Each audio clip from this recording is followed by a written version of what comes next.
Hey guys, welcome back. So you may or may not have noticed that I have been gone for quite some time.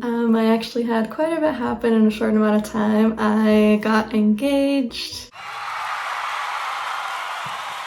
My fiance and I also purchased a house shortly after, and then I actually ended up getting done my previous job and beginning a new one, which I will talk a little bit more about why that is in this video today. But before we get into all the good stuff, I do want to just cover a couple of quick announcements. I recently learned about a really cool resource that I want to share with you all. So if you come from a background in school counseling like me, especially high school counseling, I would be willing to bet that you've had a student come up to you or come to your office and say, "Can you please proofread my personal statement?" And you probably had that moment of, well, do I really know what should go in a personal statement? Like, it's been a little while since I've been in college or applied to college. If you've ever been in that position before, like I know I definitely have, then this is a resource for you. It's called College Essay Guy, and basically their mission is to have one-on-one counseling sessions with students who maybe are kind of struggling their way through the college process and maybe just need some help and guidance on organizing and perfecting their college application, especially getting that perfect college essay. So while this company is mainly focused on helping the students, they are also now working to help the counselors. So what I want to share with you all is they have some counselor courses coming up soon. The first one begins on March 1st.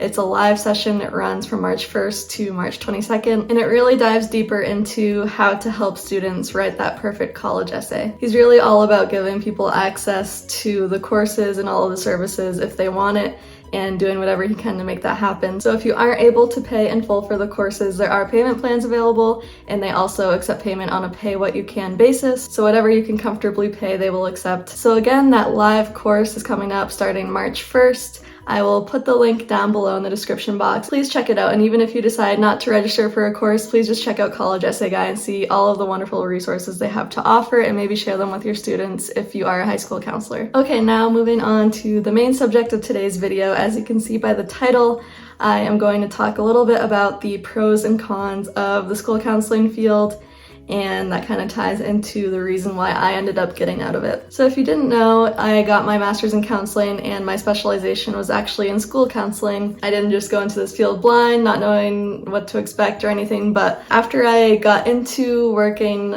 full-time as a high school counselor, there were some things about the field that I didn't quite recognize before as an intern. So I'm hoping I can share these things that I recognize with the people that maybe are in an intern position and wanting to find out if being a full-time high school counselor is for them or just a school counselor in general. And of course, I will start with the pros. So the first one is, of course, hands down, the students. You have the potential to make such a big impact on them, especially ones who maybe don't have the best home life or have very little to no support at home, and maybe school is like their safe haven. You have such a potential to make a big impact on them and help them. It's so awesome to see those that maybe kind of struggled in high school finally walking across the stage at graduation and being so proud of themselves with the accomplishment. Those times are really the highlight of the profession. The second pro is there is a good amount of flexibility. Of course, this all depends on the school and the district and kind of how they view school counselors.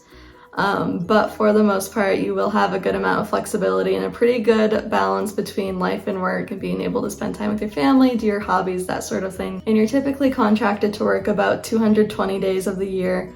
Typically the hours are around like 7:30 to 3:30, maybe 8 to 4, something like that. And you get a good amount of paid holidays and then paid breaks as well. And then the third pro that I came to recognize as a school counselor is that there's such a wide variety of the types of everyday responsibilities you might have as a counselor, depending on the school level that you choose to go into. If you are choosing to be a counselor in the elementary school level, your day-to-day is exclusively, most likely, going to be classroom guidance lessons to the students and also running some small groups. Whereas on the other end, as a high school counselor, you're going to be getting a lot more into the academic advising roles. So working with kids on their college applications, college and career readiness, working on schedules and that type of thing. And then of course, middle school is kind of somewhere in between the two. So it's really up to you and what you feel like you enjoy most. If you really like running groups, then I would say maybe go into elementary. And if you really like the college and career readiness piece like I did,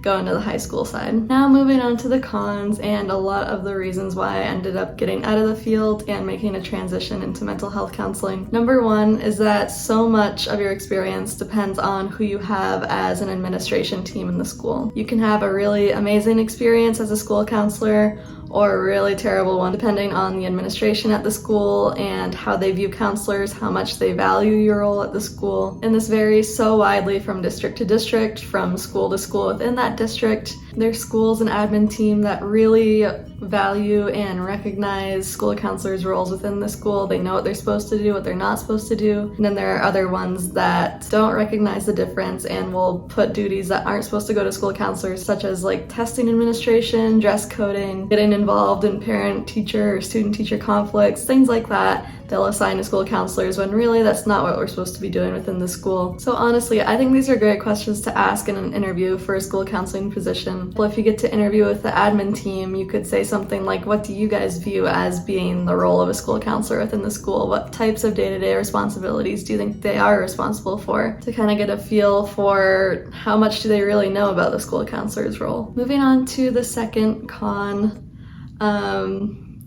I'm hoping I'm putting this as nicely as possible, but as they always say, when you're working with the kid, you're always working with the parent too. Again, you have parents on both sides of the spectrum. You have ones that are very involved, very demanding, and then on the other end you also have ones that maybe they can't be reached or you can't get a hold of them and you really need them for support of the student, or the student's not coming to school at all and you're trying to get in touch with the family. Unfortunately, in my experience, I experienced a lot of demanding parents that weren't so kind. I had parents threaten my job because I couldn't get their child into the elective that they wanted. No, I'm not joking. I had parents talk to me so disrespectfully like I've never been talked to before. And honestly, as a school counselor, that's probably gonna happen to you at some point. But what really matters is how much does your team have your back and how much do they really support you and are there for you. And my final con, and of course this kind of depends on who you are, maybe it's a pro for some, but for me it really felt like a con, and that's kind of what led me back into mental health counseling. The third one is that school counseling isn't as compatible with mental health counseling as I originally had thought. So yes, of course, I had students coming into my office who were in crisis or really going through mental health struggles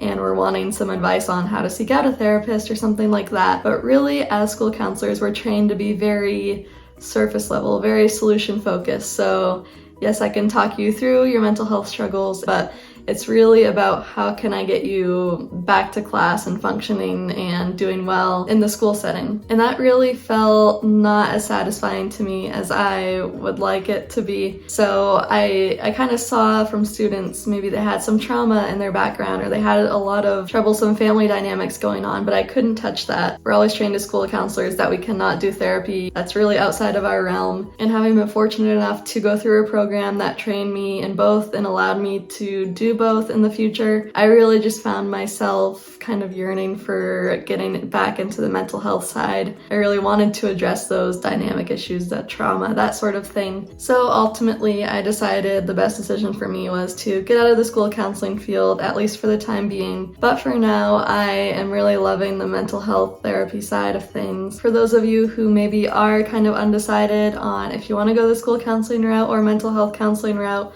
or maybe you're in my position that I was, where you're a school counselor and it just doesn't really feel like the right fit to you, hopefully this video might have helped you kind of weigh out the pros and cons and decide if it is what's best for you. I'm sorry, I know this is kind of a long video, lots to talk about, but if you have made it this far, thank you for hanging in there and thank you so much for watching. I will see you guys next time.